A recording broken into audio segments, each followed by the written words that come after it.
Okay, so I guess for lunch, I swear that was on the chapter 5, Think and Grow Rich. We'll try to get a little closer to the camera this time. Not to talk so loud. Hopefully my reading's better this time. Specialized knowledge, personal experiences or observations. Wait, gotta get something to drink.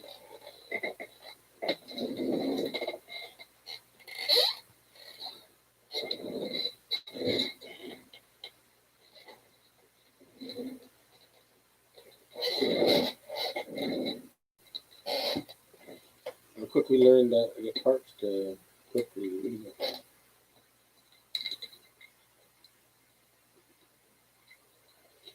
Okay, so this reading out loud is just good for me, and I hope maybe somebody else can listen to it if they want to.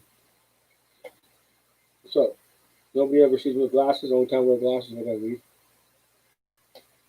Okay, personal experiences or observations. The fourth step toward riches. There are two types of knowledge. One is general and the other is specialized. General knowledge, no matter how great a quantity or variety it may be, is but little use in the accumulation of money. The faculties of the great universities possess, in the aggregate, practically every form of general knowledge known to man. Most of the professors have but little money. They specialize on teaching knowledge, but they do not specialize on the organization or the use of knowledge. Knowledge will not attract money unless it is organized and intelligently directed. Where am I? Through practical plans of action to the definite end of accumulation of money. Lack of understanding of this fact has been the source of confusion to millions of people who falsely believe that knowledge is power. It is nothing of the sort. Knowledge is only potential power. It becomes power only when and if it is organized into definite plans of action and directed to a definite end. The missing link in all systems of education may be found in the failure of educational institutions to teach their students how to organize and use knowledge after they acquire it. Many people make the mistake of assuming that because Henry Ford had but little schooling, he was not a man of education. Those who make this mistake do not understand the real meaning of the word educate. That word is derived from the Latin word educo, meaning to educe, to draw out, to develop from within. An educated man is not necessarily one who has an abundance of general or specialized knowledge. An educated man is one who has so developed the faculties of his mind that he may acquire anything he wants, or its equivalent, without violating the rights of others. The ignorant man who made a fortune. During the First World War, a Chicago newspaper published certain editorials in which, among other statements, Henry Ford was called an ignorant pacifist. Mr. Ford objected to the statements and brought suit against the paper for libeling him.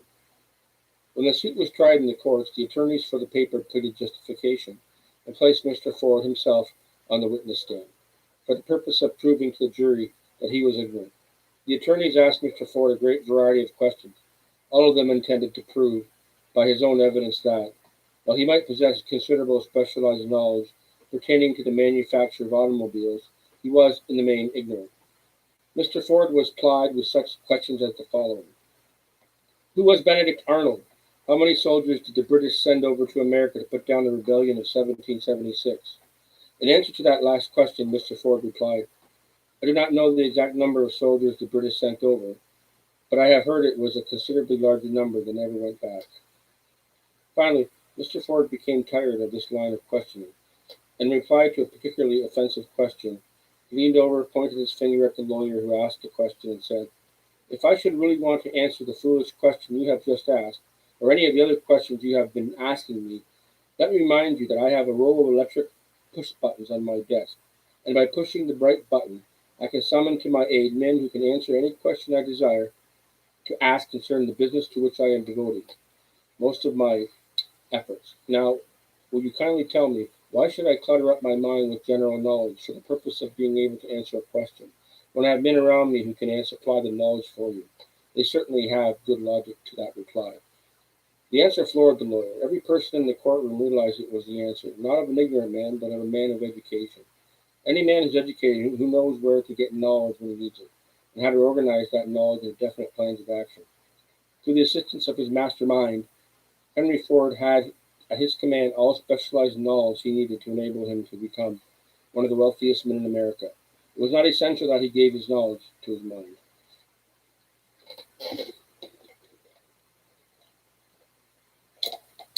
So it's not essential that he have this knowledge in his mind.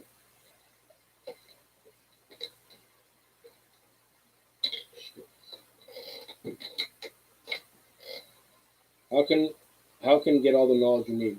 You can get all the knowledge you need.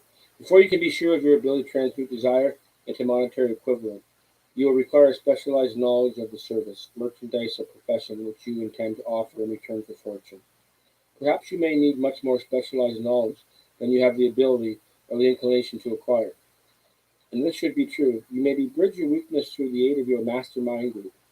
The accumulation of great fortunes calls for power and power as required through highly organized and intelligently directed and specialized knowledge. But that knowledge does not necessarily have to be in the possession of the man who accumulates the fortune. The preceding paragraph should give hope and encouragement to the man with ambition to accumulate a fortune who has not possessed himself of the necessary education to supply such specialized knowledge that he may require. Men sometimes go through life suffering from inferiority complexes because they are not men of education and university. The man who can organize and direct a mastermind group, or men who possess knowledge useful in the accumulation of money, is just as such a man of education as any man in the group. Thomas Edison had only 3 months of schooling during his entire life. He did not lack education, neither did he die poor. Henry Ford had less than sixth grade, but he managed to do pretty well for himself financially. Specialized knowledge is among the most plentiful and the cheapest forms of service which may be had. If you doubt this, consult the payroll at any university. It pays to know how to purchase knowledge. First of all, decide the sort of specialized knowledge that you require and the purpose for which it is needed. To a large extent, your major purpose in life, the goal toward which you are working, will help determine what knowledge you need. With the question asked settled, your next move requires that you have accurate information concerning dependable sources of knowledge. The more important of these are: A. One's own experience and education. B. Experience and education available through cooperation with others. Your mastermind alliance. So that's where you partner up with someone, maybe a wife, etc. College and universities, public libraries through books and periodicals which may be found.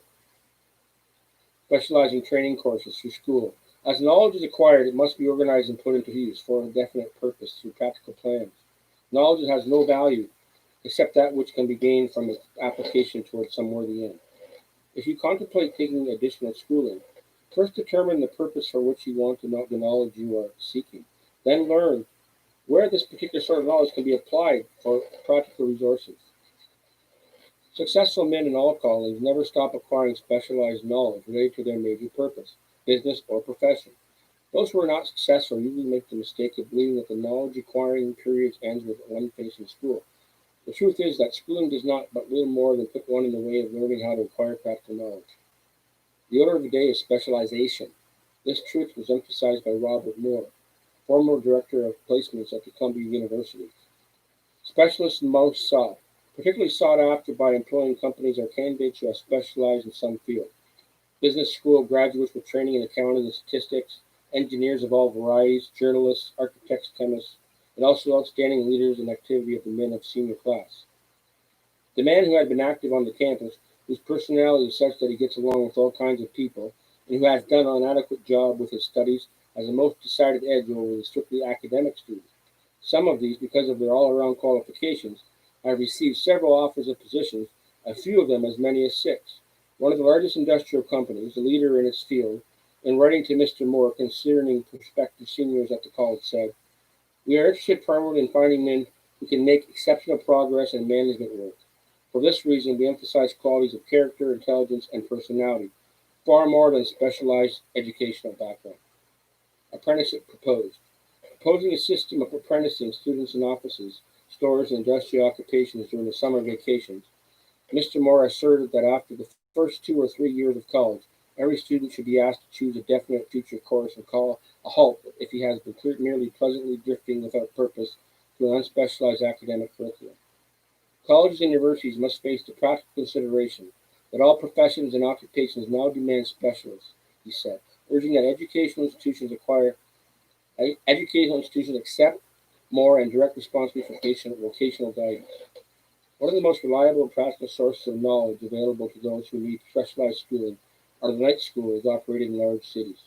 The correspondence schools give specialized training anywhere in the U.S. on all subjects that can be taught by the extension method. One advantage of home study training is the flexibility of the study program, which permits only to study during spare time. Another advantage of home study training that the school is carefully chosen is the fact that most courses offered by home study schools carry with them generous privileges of the consultation, which can be of priceless value to those needing specialized knowledge. No matter where you live, you can share the benefits. A lesson from a collection agency. Anything acquired without effort and without cost is generally unappreciated, often discredited. Perhaps this is why we get so little from our marvelous opportunity in public schools. The self-discipline one receives from a definite program of specialized study makes up to some extent for the wasted opportunity when knowledge was available without cost. Correspondence schools are highly organized business solutions institutions. Their tuition fees are so low that they are forced to insist upon prompt payments. Being asked to pay whether the student makes good grades or poor has the effect of causing one to follow through with the course when he would otherwise drop out. The correspondence schools have not stressed this point sufficiently.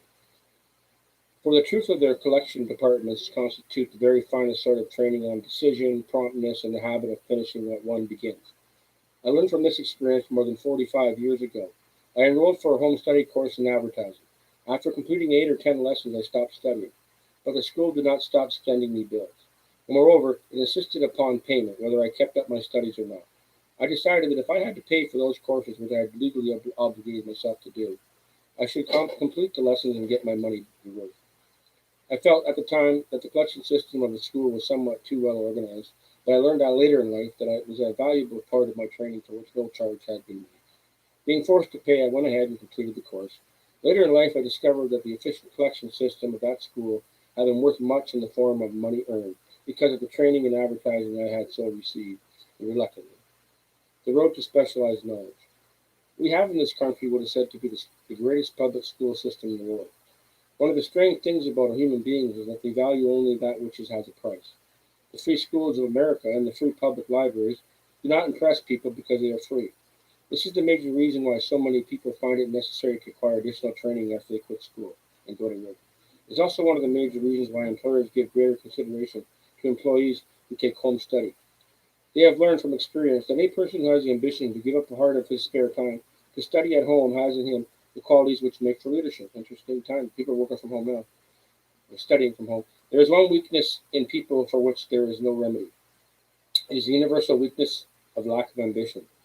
Persons, especially salaried people who schedule their spare time to provide for home study, seldom remain at the button very long.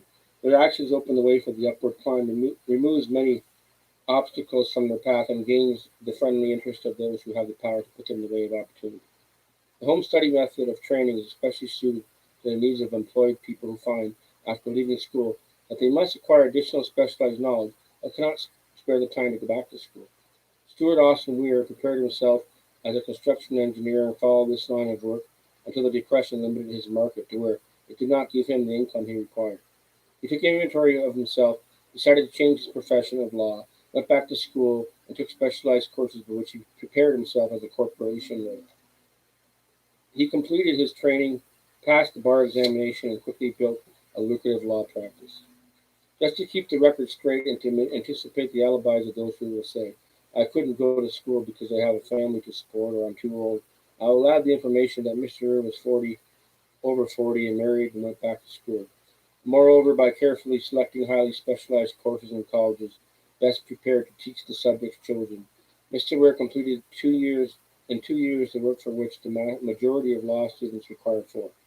It pays to know how to purchase knowledge. A simple idea that paid off. Let us consider a specific instance. A salesman in a grocery store found himself suddenly unemployed. Having had some bookkeeping experience, he took a special course in accounting, familiarized himself with all the latest bookkeeping and office equipment, and went into business for himself, starting with the grocer for whom he had formerly worked. He made contracts with 100 small merchants to keep their books, as a very nominal monthly fee. His idea was so practical that he soon found it necessary to set up a portable office and a light delivery truck, which he equipped with modern bookkeeping machinery. He now has a fleet of those bookkeeping offices on wheels and employs a large staff of assistants, thus providing small merchants with accounting service equal to the best that money can buy at a very nominal cost. Specialized knowledge plus imagination were the ingredients that went into this unique, successful business. Last year, the owner of that business paid an income tax of almost 10 times as much as he was paid by the merchants for whom he worked when he lost his job. The beginning of the successful business was an idea. Inasmuch as I had the privilege of supplying the unemployed salesman with the idea, I now assume the further privilege of suggesting another idea which has within it the possibility of even greater income.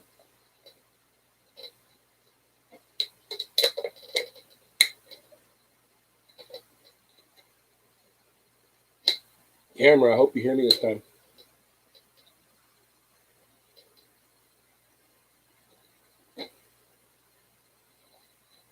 The idea was suggested by the salesman who gave up selling and went into the business of keeping books on a wholesale basis. When the plan was suggested as a solution of his unemployment problem, he quickly exclaimed, "I like the idea, but I would not know how to turn it into cash." In other words, he complained he would not know how to market the bookkeeping knowledge after he acquired it. So that brought up another problem which had to be solved. With the aid of a young woman typist who could put the story together, was a very attractive book was prepared, describing the advantages of a new system of bookkeeping. The pages were nearly neatly typed and passed into an ordinary scrapbook which was used as a silent salesman. With that, the story of this new business was so effectively told that its owner soon had more accounts than he could handle. A tested plan for landing the ideal job. There are thousands of people all over the country who need the services of a merchandising specialist capable of preparing an attractive brief for use in marketing personal services. The idea here described was born of necessity to bridge an emergency which had to be covered. But it did not stop by serving merely one person. The woman who created the idea had a keen imagination. She saw in her newly born brainchild the making of a new profession to serve thousands of people who need practical guidance in marketing personal services. Spurred to action by the instantaneous success of her first prepared plan to market personal services, this energetic woman turned the next solution of a similar problem for her son who had just finished college, but had been totally unable to find a market for his services. The plan she originated for his use was the finest specimen of merchandising of personal service I'd ever seen. When the plan book had been completed, it contained nearly 50 pages of beautifully typed, properly organized information telling the story of her son's native ability, schooling, personal experiences, and a great variety of other information too extensive for description. The plan book also contained a complete description of the position her son desired, together with a marvelous word picture of the exact plan he would use in filling the position. The preparation of the plan required several weeks' labor, during which time its creator sent her son to the public library almost daily to procure data needed in selling his services to best advantage. She sent him all to the competitors of his prospective employer and gathered from them vital information concerning their business methods, which was of great value in the formation of the plan he intended to use in filling the position he sought.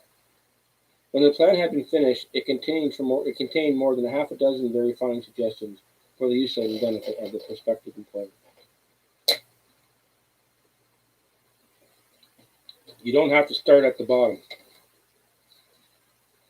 These glasses are all right, I guess. One may be inclined to ask, why go to all this trouble to secure a job? The answer is doing a thing well never is trouble. The plan prepared by this woman for the benefit of her son helped him get the job for which he applied, at the first interview, at a salary fixed by himself. Moreover, and this too is important, the position did not require the young man to start at the bottom. He began as a junior executive at an executive salary. Why go to all this trouble? Well, for one thing, the planned presentation of this young man's application for a position clipped off no less than 10 years of time he would have required to get to where he began. Start at the bottom, work his way up, 10 years. This idea of starting at the bottom, working one's way up may appear to be sound, but the major objection to it is this. Too many of those who began at the bottom never managed to lift their heads high enough to be seen by opportunity, so they remain at the bottom. It should be remembered also that the outlook from the bottom is not so very bright or encouraging. It has a tendency to kill off ambition. We call it getting into a rut, which means that we accept our fate because we form the habit of daily routine a habit that finally becomes so strong we cease to try to throw it out. And that is another reason why it pays to start one or two steps from the bottom. By so doing, one forms a habit of looking around and observing how others get ahead, of seeing opportunity and embracing it without hesitation. Make dissatisfaction work for you. Dan Halpin is a splendid example of what I mean. During his college days, he was manager of the famous 1930 national championship Notre Dame football team when it was under the direction of the late Newt Rockne. Halpin finished college at a mighty unfavorable time, when the Depression had made jobs scarce. So after fleeing in investment banking and motion pictures, he took the first opening as a potential future he could find, selling electrical hearing aids on a commission basis. Anyone could start in this sort of job, and Halpin knew it.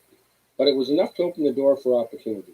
For almost 2 years, he continued in a job not to his liking, and he would never have risen above that job if he had not done something about his dissatisfaction. He aimed first at the job of assistant sales manager of his company and got the job. That one step upward placed him high enough above the crowd to enable him to see still greater opportunity. Also, it placed him where opportunity could see him. He made such a fine record selling hearing aids that A.M. Andrews, chairman of the board of Dictograph Products Company, a business competitor of the company for which Halpin worked, wanted to know something about the man, Dan Halpin, who was taking big sales away from his competitor. He sent to Halpin. When the interview was over, Halpin was the new sales manager in charge of Acousticon division. Then, to test Halpin's mettle, Mr. Andrews went away to Florida for 3 months, leaving him to sink or swim in his new job. He did not sink. Newt Rockne's spirit of all the world moves a winner and has no time for a loser inspired him to put so much into his job that he was elected vice president of the company, a job which most men would be proud to earn more through 10 years of effort. Halpin turned this trick in a little more than 6 months. One of the major points I am trying to emphasize through this entire philosophy is that we rise to high positions or remain at the bottom because of conditions we can control if we desire to control them. Your associations can be priceless. I am also trying to emphasize another point, namely that both success and failure are largely the result of habit.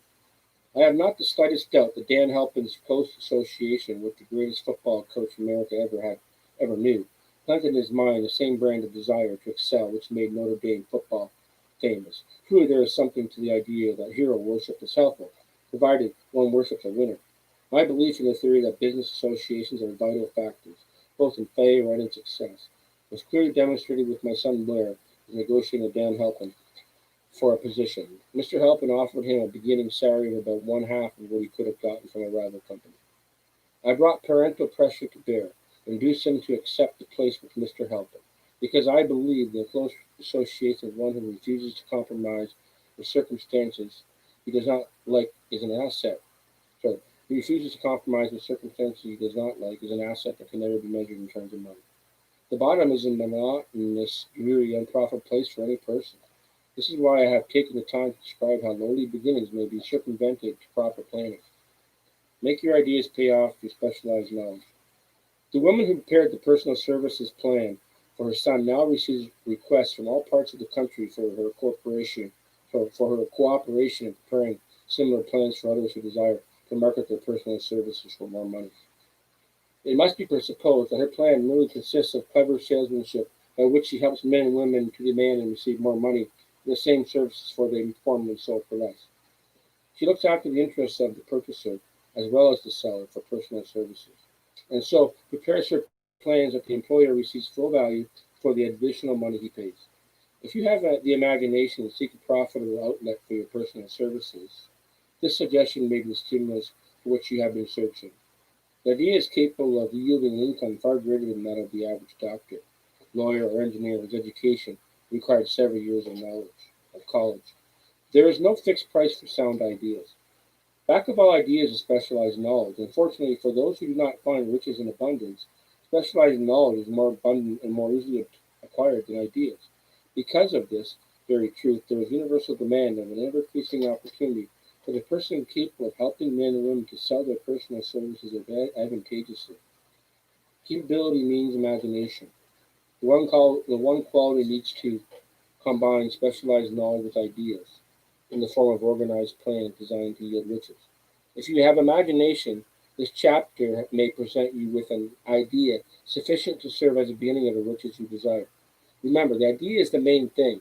Specialized knowledge may be found just around the corner, any corner. Okay, so that's chapter 5.